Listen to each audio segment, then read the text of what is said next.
Hello, my name is Mary Angela Saavedra. I'm the director of the Center on the Hill, and I'd like to welcome you all to the speaker series on the Hill.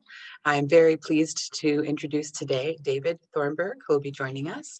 David is president and CEO of the Committee of 70, a nonpartisan civic leadership organization that advances representative, ethical, and effective government in Philadelphia and Pennsylvania through citizen engagement and public policy advocacy.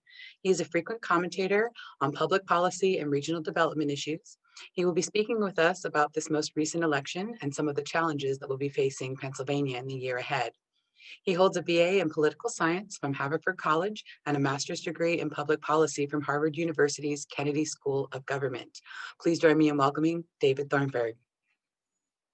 So here we are, about less than a week from Inauguration Day in Washington. And as I'll try to walk you through, I think, some significant challenges for us here in Pennsylvania and as citizens, and for the type of government that I think we all want. So let me just start with a little more about the Committee of 70. Some of you may have known about us. We have been around in one way, shape, or form since 1904. So call it 117 years coming up on.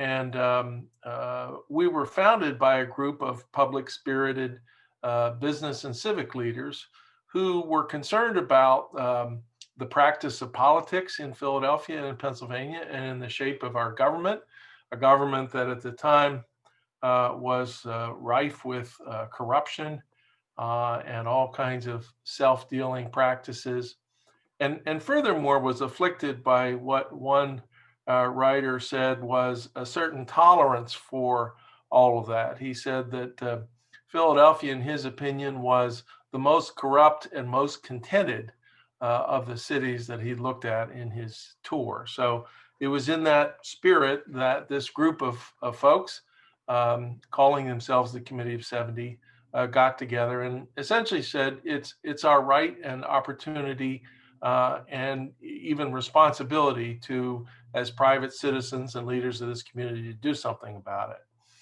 And the question often comes up, where in the world did the Committee of 70 name come from? And I hope there are a few. I see John Wilkinson on the call. I hope he knows the answer to this question, because it is in fact a biblical reference. My short annotated version of that is that Moses was leading his people out of slavery and to the promised land. And as followers can be, they were kind of cantankerous. Are we there yet? Why do we have to keep walking? There's no food, there's no water, you're a terrible leader, et cetera, et cetera. And Moses was exasperated and turned to the Lord for help in leading his people. And the Lord literally appointed a committee of 70 elders and wise people from the community to serve as kind of a kitchen cabinet. So that's the story, and it clearly suggests to me that in 1904, the folks that organized the Committee of 70 were trying to cloak their activities in a sense of higher purpose and higher calling. And fast forward to today, we continue to have a very strong group of public-spirited leaders from the business, corporate, academic, and civic communities, not quite numbering 70, but pretty close. And they support our efforts in a variety of important ways. And over the years, we have taken on issues ranging from campaign finance reform. If some of you remember the terrible pay-to-play scandals that existed in Philadelphia about 15 years ago now, where contributors to certain public officials were trading those contributions for contracts, and generally kind of dragging down the integrity of our city government with them. The Committee of 70 was the leading voice for reform and said, we got to do something about this. And as a result of our work and the leadership of folks like our mayor, Mike Nutter, and actually Councilman Jim Kenney, who's now our mayor, Philadelphia put in place some of the strictest campaign contribution limits in the country, a strong board of ethics, and basically overhauled our the architecture of integrity, you might call it, which we all admit is not going to keep all kinds of temptations at bay forever. Unfortunately, some level of corruption seems to be sort of a fact of life in Philadelphia and elsewhere, but I'm firmly convinced that because of what we were involved in and what others were involved in, we're materially better off than we were before. And that, this game is a game of inches, and every once in a while, a few yards and a cloud of dust. So we take pride in that achievement, and then that just gives us more incentive to get on with the next one. And there's always a next one. So rest assured. Sometimes I think, if we had done our job, we would have been gone out of existence 50 or 60 years ago. But there's plenty of work to do, and I suspect we'll be around for quite a while. So that's just one example of something that we had been involved in. I'll talk more later in my remarks about something we're very involved in that I think could have also a material impact on the Commonwealth and our citizens and the political process. But let me jump to kind of the issue of the moment, even though it technically doesn't involve Philadelphia or Pennsylvania, but I suspect it's all on all of our minds. And I figured I'd jump out ahead of what I anticipate would be questions during the Q&A session anyway. And it is really significant, and that's the events of January 6th, a week ago yesterday, and the response, and yesterday the call for impeachment and the vote for impeachment from the House of Representatives. I don't know how many of you watched yourselves those events unfold on Wednesday the 6th. I was in front of the television for about 7 hours. And frankly, I was sick to my stomach. It was just an appalling chain of events, which revealed obviously that there's a lot of anger in this country, but the fact that people were channeling that anger into an absolute desecration of what I think is one of our sacred buildings in this country, as I said, just makes me sick to my stomach. And furthermore, I do hold the president, Mr. Trump, responsible for inciting that chain of events, because as we all know, for the last 4 or 5 years, he has again and again repeated baseless, fabricated lies about the integrity of our election system. And if there's something that we know about the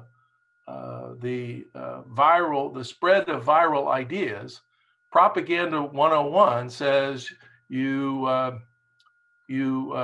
shout a big lie, because little ones don't catch people's attention. You shout big lies and you repeat them over and over again, and the sheer volume and the repetition of those lies inspire people and engage them. They come to believe, because lots of people are saying it, that is in fact the truth.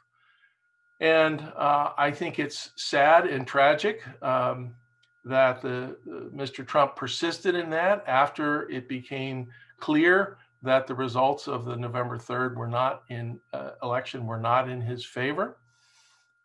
This despite the fact that court after court after court after court, and judge after judge after judge after judge, and state legislatures and governors of all political stripes weighed in as they should have, and said the results are what they are.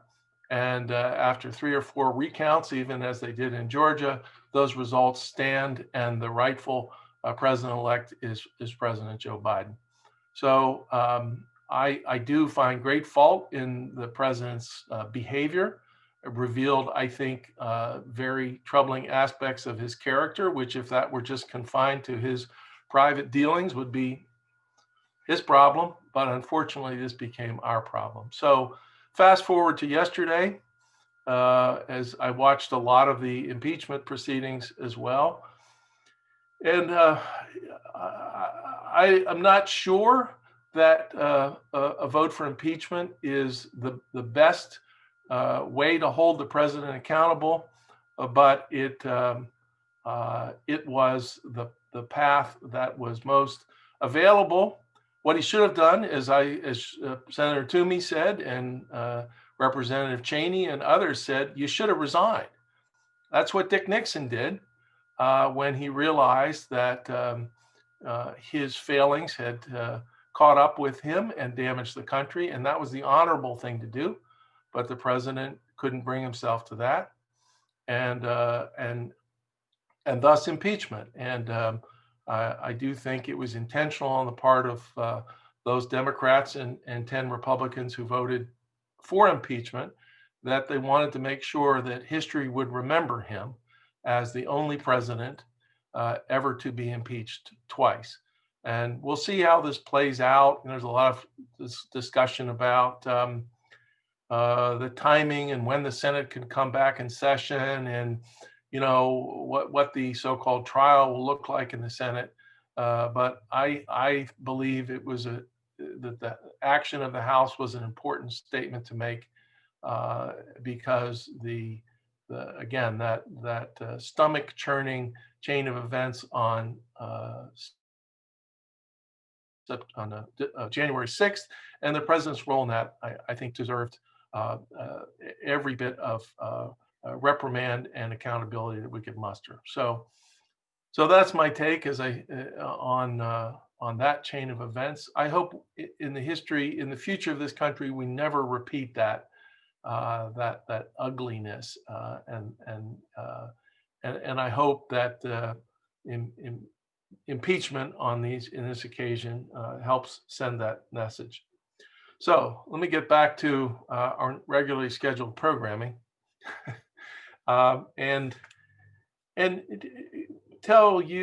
give you some insight into how at the Committee of 70 around our board table, we're looking at, as I said earlier, our state of affairs here in Philadelphia and in Pennsylvania, the state of citizenship, the state of politics, and what that suggests in terms of the direction we ought to be headed in, because there's a lot of work to be done.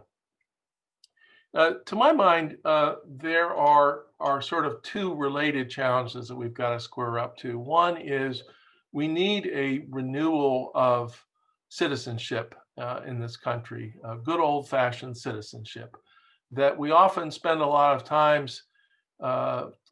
talking about our rights as citizens of this great country, but much less time talking about the responsibilities that we have of ensuring that this this great American experiment continues.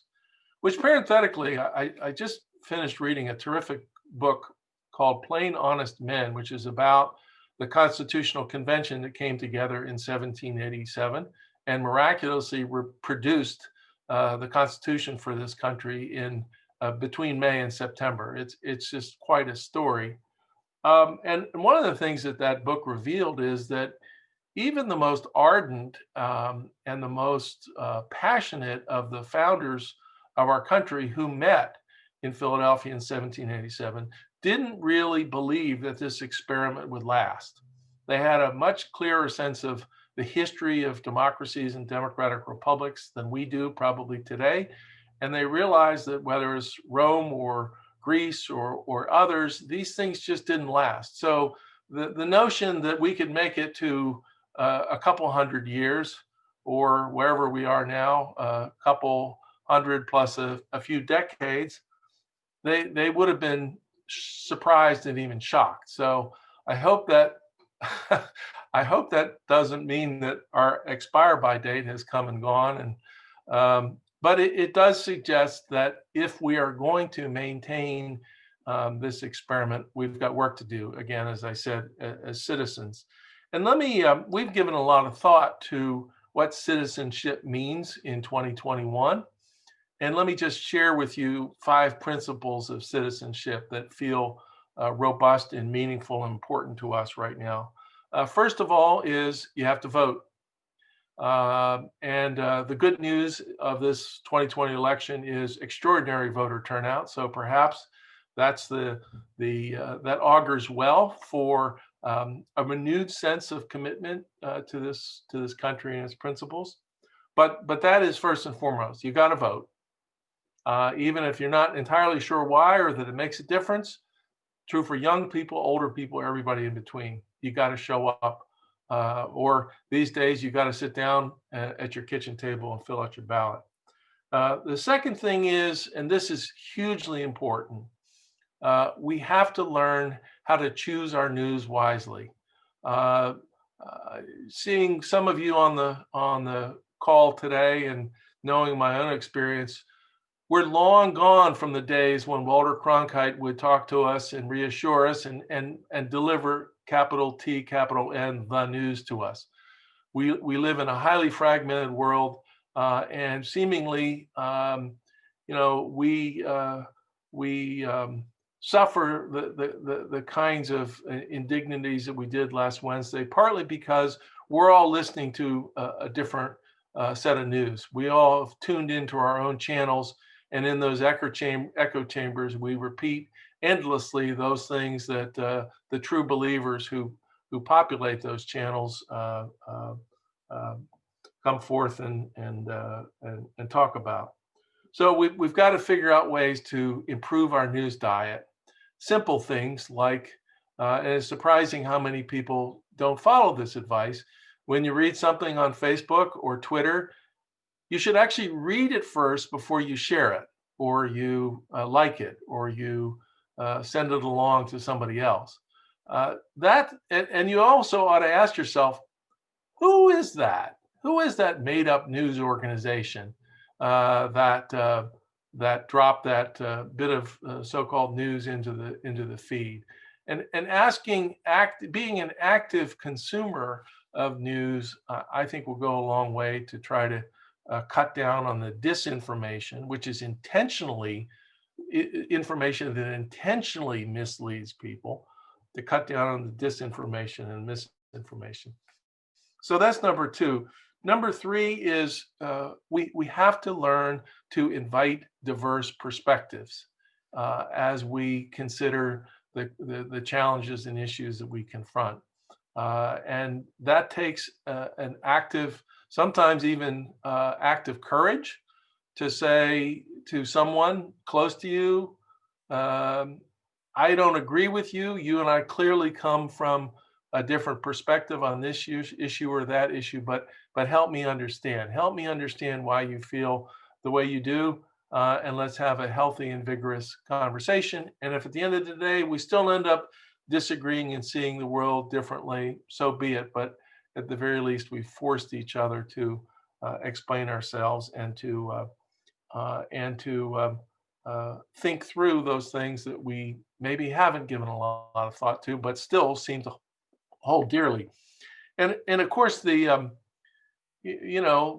could happen even further is when two people engage in a real conversation around things that divide them, they might actually be able to find some common ground and something that on which they agree, and that could be a stepping stone into a larger sense of consensus or compromise. So that's number 3, invite diverse perspectives. Number 4 is to learn how it works. Government is a process. Politics is a process. It's a machine, some say. Well, you got to learn how it works. You got to learn that there are 50 members of the Pennsylvania State Senate and 203 members of the House of Representatives. You got to know who makes decisions in the judiciary in Pennsylvania. You got to know who your city council person is, and that there's a difference between a an at-large member and a district council member. You got to know who serves on your school board. And when it comes time to vote for those folks, if you vote in your neck of the woods, you got to figure out who they are. It takes work, and there's sort of no gain, no pain. So learning how it works and putting that to use is really critical. And then, which leads me naturally to the last piece of the 5-part citizenship play, which is you have to act. This whole thing works if people not only know what's going on, but exercise their right and responsibility to influence the process, to good old-fashioned talk to your legislator, offer your thoughts, not just on Twitter, to the nameless world of Twitter, but to actual people, asking them to do actual things. And there's a whole kind of a subset of advice that comes with that. There are better or worse ways to do that as well. So that's the 5 things around citizenship. And maybe stepping one concentric circle out from that individual responsibility, let me tell you about something that I'm really excited about that maybe could be make a real difference over the next few years. We have been involved in a growing coalition called PA Civics, which is a group of actually led by former members of Congress, folks like Joe Huffle in Montgomery County, Jim Gerlach, who was in Chester County, Berks County, Charlie Dent, the former member of Congress from the Lehigh Valley. These are all experienced political pros who have served their country in the Commonwealth and are now very concerned about the state of teaching civics in our schools.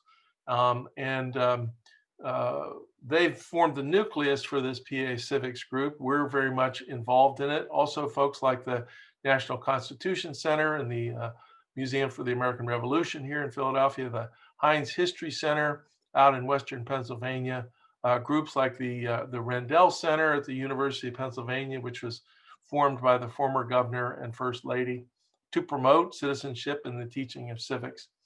And we are bound and determined to increase the quality and the quantity of good old-fashioned civics that are taught in our schools.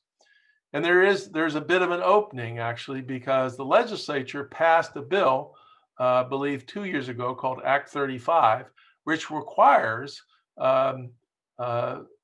our schools to basically up their game in teaching civics and to meet certain standards of teaching civics and citizenship. Now, as these things often happen, that bill was passed without any additional funding for the schools and without making room in the curriculum for that to happen. That's legislators often, it's a bad habit of legislatures. They hand down mandates that are not funded and don't really take into account how things are supposed to happen. But that's where this new coalition of PA Civics, I think, could play a big role, because we're going to be trying to raise money to fund programs and initiatives. And we're also trying to link people and organizations who are already doing great work. I mentioned the Constitution Center, who does great work in terms of developing curriculum and doing workshops for teachers and so forth, to make sure that the people who are producing that kind of quality work have good relationships and good entree with the schools and school districts around the Commonwealth. So I think there's great possibility there. One thing I've noticed in this election season is I've heard from both very conservative and very liberal friends of mine who both recognize that a lot of our current challenges might have been headed off if, in fact, we did a better job of teaching civics, maybe the way we used to. And just as part of our education, which is often so focused on producing people who are capable of finding a job and building a career and providing for their family, often we fail to recognize that one of the goals of public education is to produce good citizens. And so we're going to be throwing ourselves into that pursuit.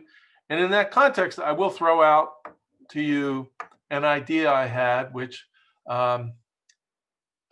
is just kind of crazy enough that it may have some traction. But I'm going to be trying to figure out how to move this forward. And that's this. Question is, how could we, at a time when public resources are strained and in some places taxes too high, how could we come up with the money to fund a new generation of civics education in our schools? And it occurred to me that we spend an awful lot of money contributing to political campaigns.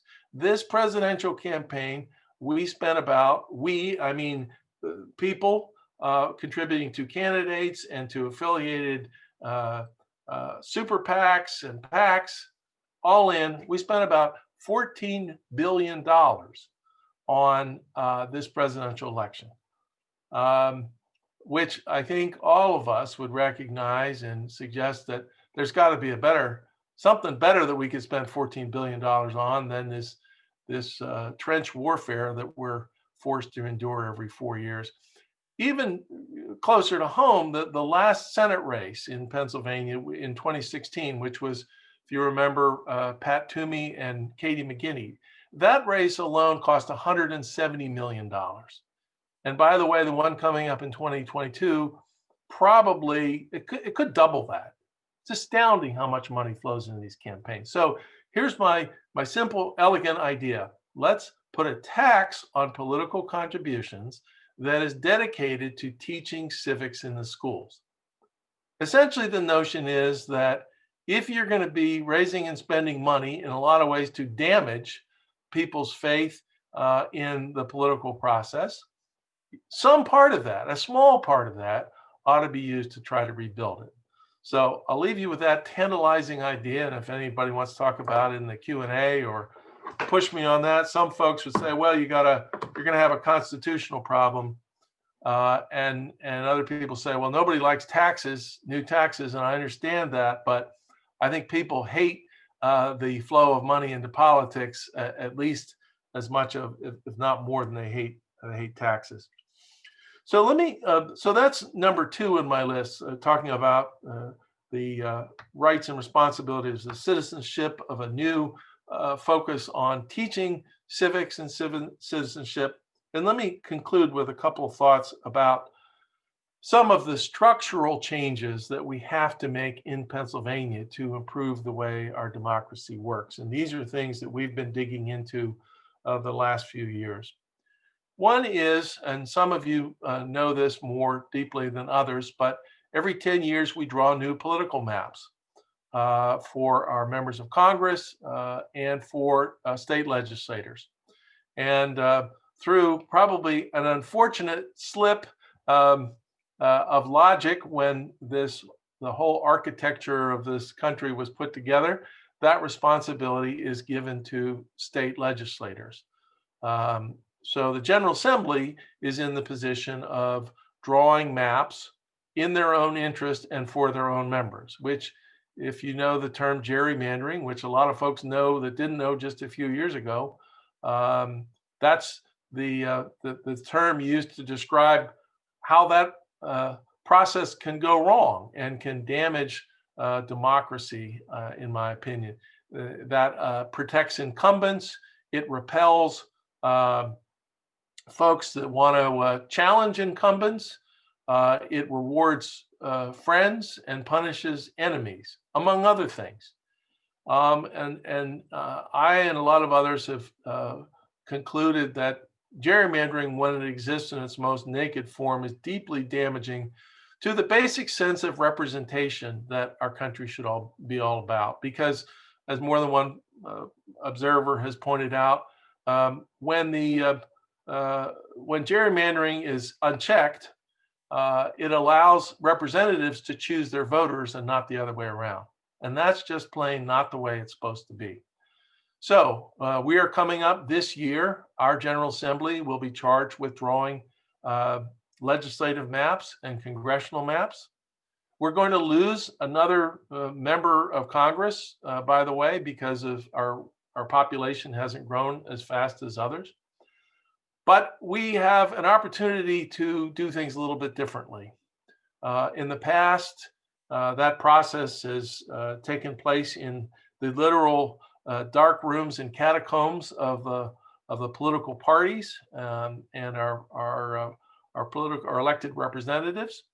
And if all goes according to plan this year, we will have the chance to bring that fundamental process out into the open and make it a much more participatory and engaging process than ever before in our history.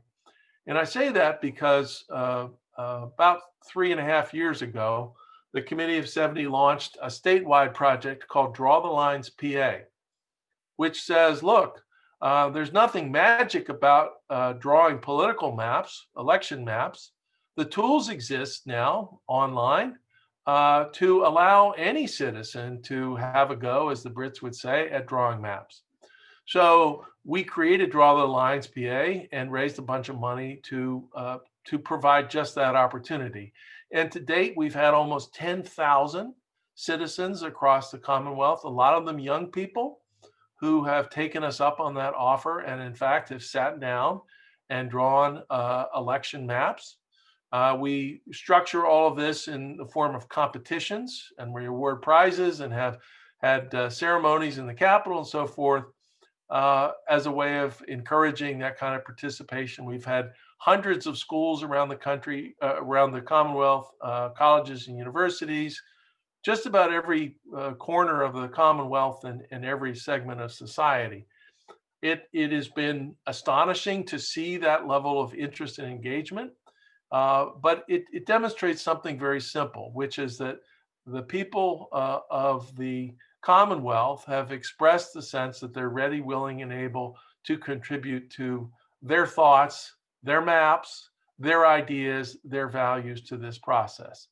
So in the next year, as this process unfolds, we're going to be doing everything we can to make sure that their voices are heard, that when a few partisan operatives or elected representatives sit down to draw a map, they will feel, if not literally, at least spiritually, that there's someone looking over their shoulder, some average citizen who lives maybe down the street or who they might run into in the grocery store, who knows what this is all about and has put that knowledge to use, and therefore we hope should serve as a very effective counterbalance to what otherwise could be very unfortunate consequences like those we've seen before.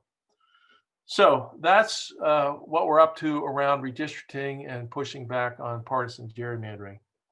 The next kind of structural change that we're in pursuit of is, I think, also one that would have great promise. And that's this. Those of you who are longtime Pennsylvanians know that Pennsylvania's political system is organized very strictly around partisan lines, meaning that in order to participate in primary elections, you have to be registered as either a Republican or a Democrat, or frankly, you sit by the sidelines. You don't get to do anything meaningful in a primary election. And you may think, well, what's the problem with that? All you have to do is join a party. But it's quite different in other states. Pennsylvania is one of only 9 states that requires people to choose a party like that. The other problem is that more and more people, frankly, are rejecting the idea of registering with a political party because they're offended by the kinds of politics that those parties practice. Even in Pennsylvania, this is sort of counterintuitive, where you know that, or maybe you don't know, but you find out that in order to participate in primary elections, you have to be registered in a party.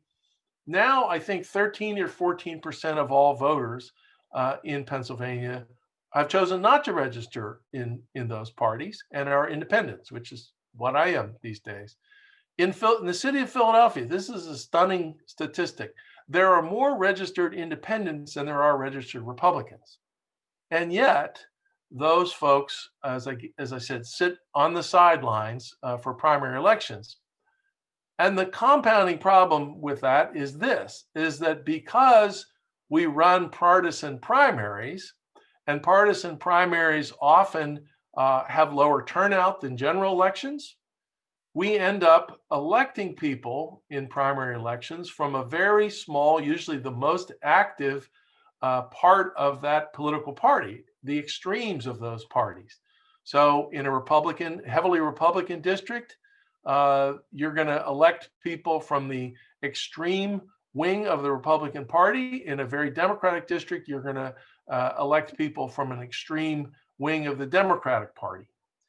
And then guess what? When they get to Harrisburg, because they're really only accountable to their primary voters, they have very little political incentive to engage in good old-fashioned legislative compromise and consensus building.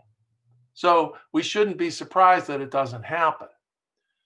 So put all that together, there's an easy fix to that, which is, as a baby step, we let every voter vote in partisan primaries, which is what's done in New Jersey. Actually, in New Jersey, if you're registered as an independent, you can choose whether to vote in a Democratic or a Republican party primary. That's done elsewhere. The other thing, a more ambitious step we could take, is to say, how about if we didn't have partisan primaries at all? If we just had nonpartisan primaries, if we had a group of people, irrespective of party, show up on the list to vote for, and that voters could choose among them, again, regardless of their party registration or their party label, which again is done in most, I'm going to say, at least 2/3 of all cities and in many states around the country. So these are not new ideas; they just happen to be new to us here in Pennsylvania. So in order to further that, about a year ago, we formed a coalition called Open Primaries PA, and we have begun the slow but steady and persistent challenge to try to force open those partisan primaries so that everybody can vote in meaningful elections. By the way, I'll point out that one of the things that seems grossly unfair is that, you know, our tax dollars, all of our tax dollars, pay for those partisan primaries. But despite that, not all of us get to participate. So another layer of, I think, unfairness and inequity in all of that. So we came close the past session of the legislature. Actually, the Republican president of the Senate, Joe Scarnati, introduced a bill to open up primaries to independent voters. It passed the Senate with flying colors, and then it got stuck in the House because, frankly, too many folks in the legislature were deeply concerned about how this would affect their own political fortunes, which is what happens, maybe for good reason, and were leery about changing those rules in any consequential way, particularly, you know, in these times. But as I said, we're on the case. We'll stay on the case because we believe deeply that this is something that would improve the quality of our political representation in this Commonwealth. The last thing I'll say is back to sort of an old standby. I mentioned it earlier, and that's the role of money in politics. I gave you the numbers at the national level about how much we're spending on the presidential race. Like, you know, this Georgia Senate race that we've just watched, I think the sum total of money spent for all four of those candidates was about $800 million.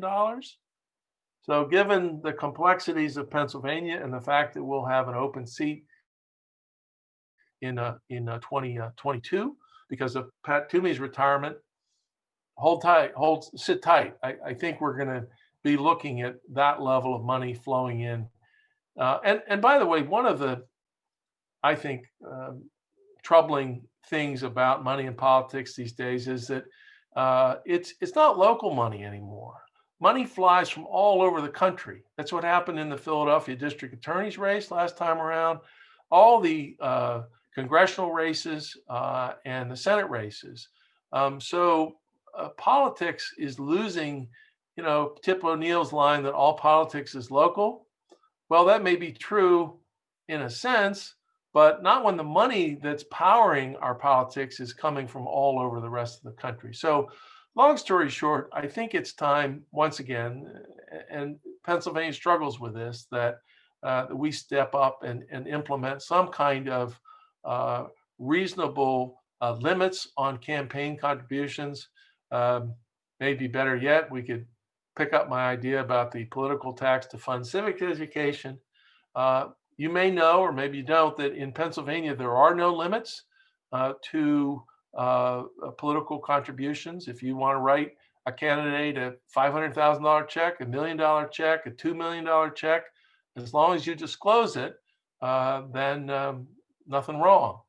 So that feels to me like, in the context of the times, something we really got to take up again, and at the very least improve the transparency around political contributions. Too many cases where the law only requires campaigns to report and to provide data on their contributions in literal hard copy form. So, some warehouse somewhere, there are piles and piles of paper that detail each $25 contribution or $50 contribution or whatever, which makes it painfully difficult for anyone actually interested in following the money, as the Woodward and Bernstein folks coin, to actually do it, because you've got to literally go through all of that. And I realized a couple of years ago, I bought a sandwich at Wawa, and I came back to my desk, and I was looking at my credit card bill, and there appeared on my credit card bill online the $6.99 that I bought that I used to pay for my Wawa hoagie 10 minutes ago.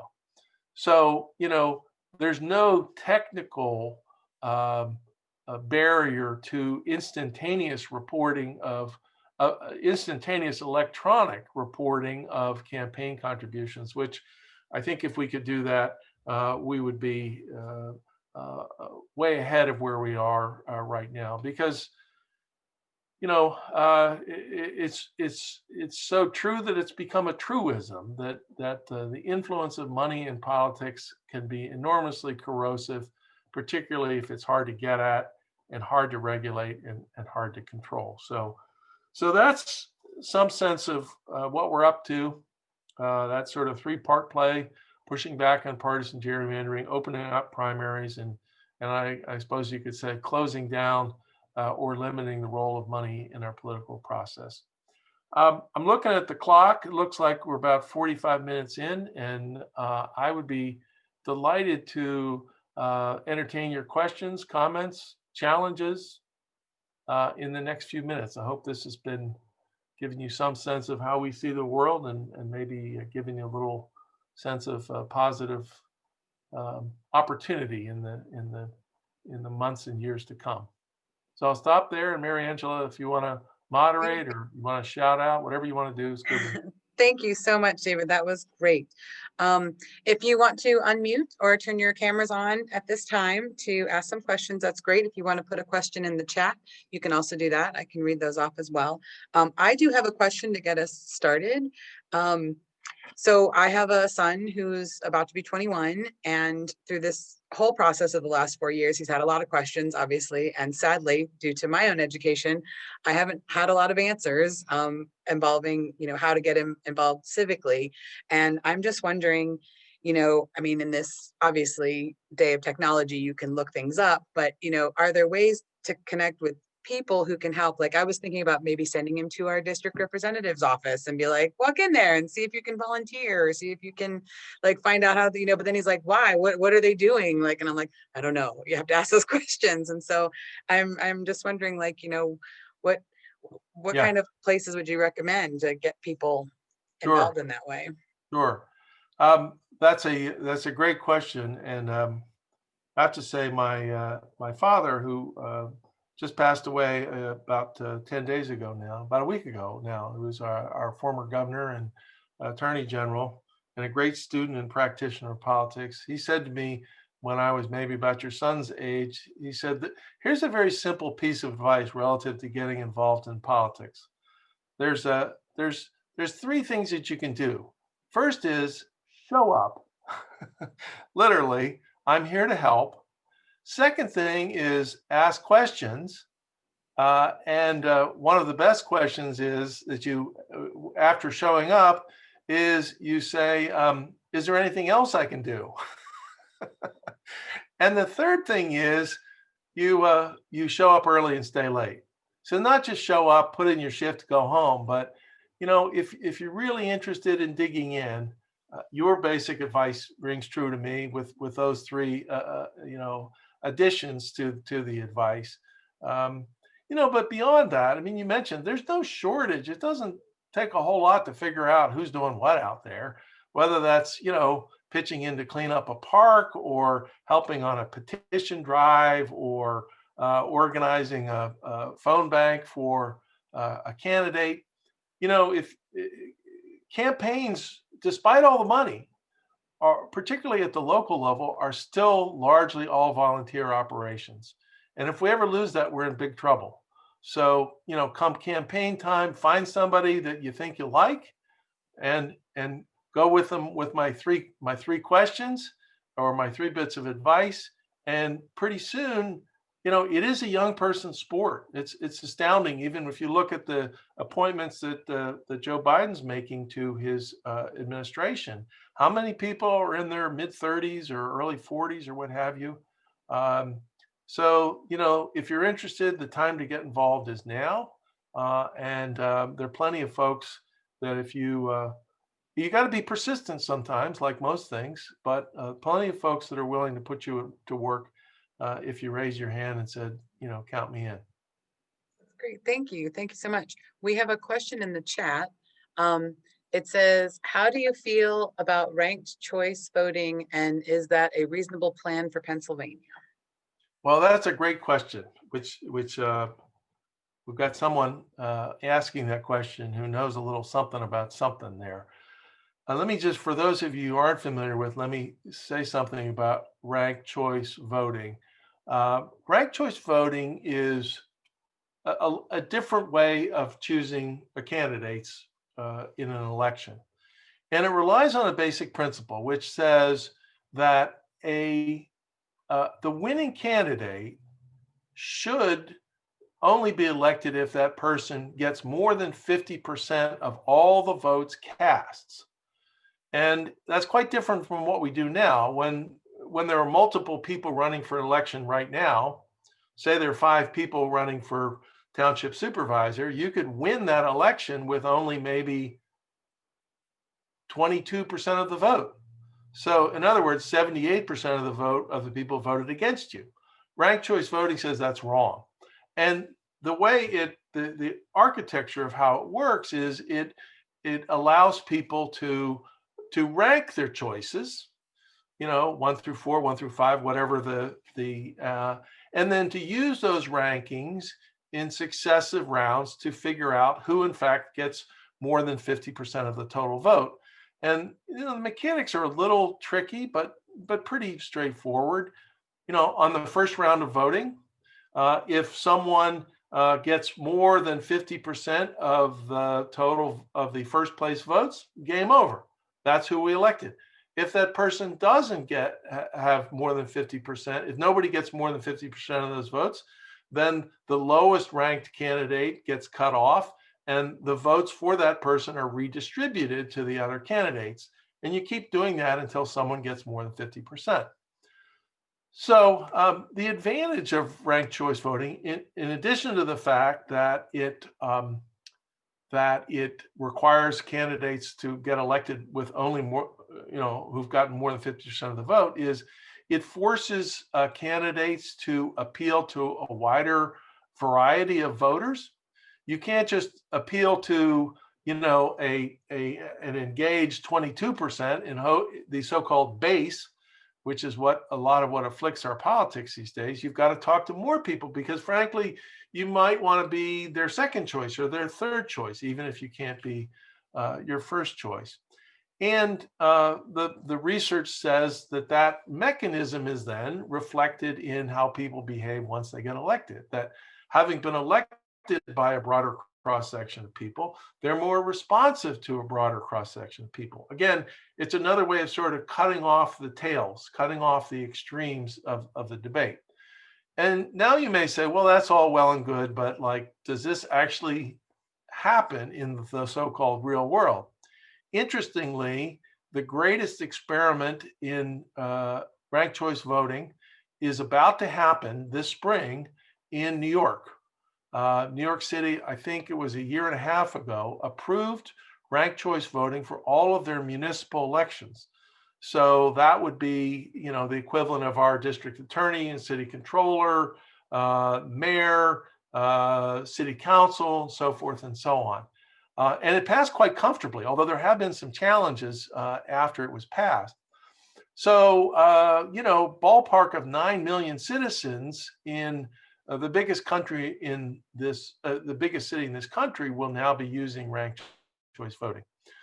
And you may, if you're paying attention, the state of Maine now uses ranked choice voting for its elections.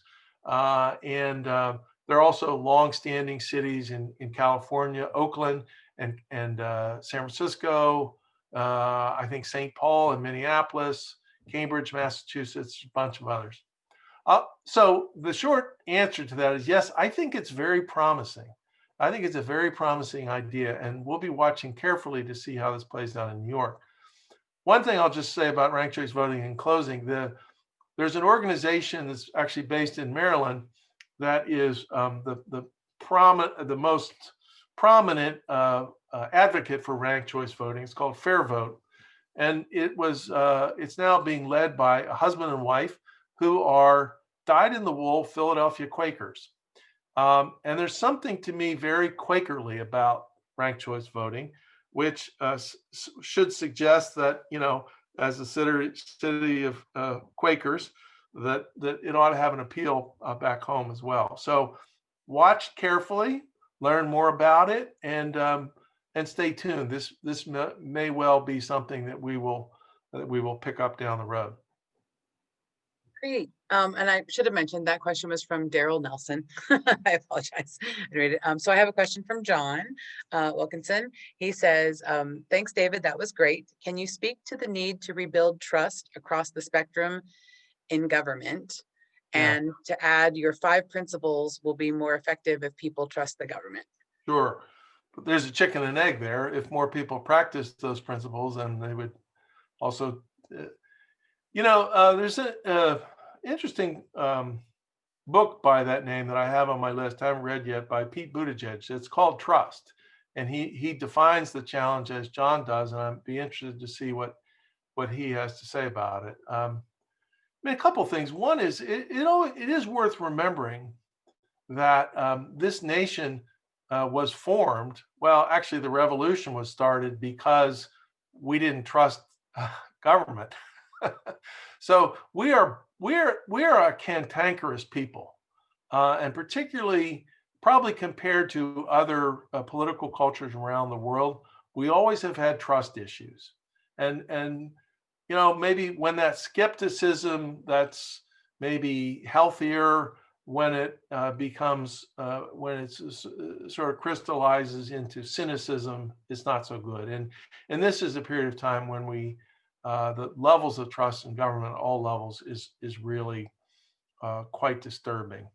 I'm tempted to say that people trust more those things that they invest time and effort in.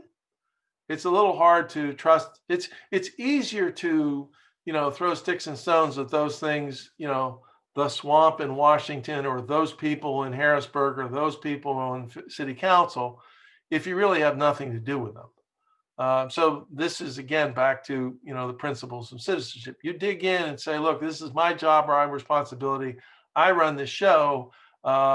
then I think it's quite logical to suggest that your level of trust in what goes on there, and then also, good old fashioned and real transparency, not just kind of giving you a quick glance at what goes on, or again leading you to a pile of campaign finance reports that you're welcome to paw through, but real-time transparency and thoughtful transparency.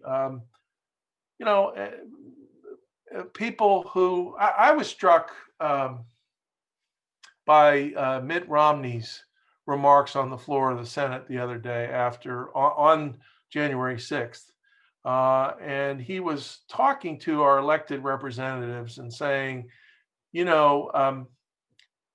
not telling people the truth about this election.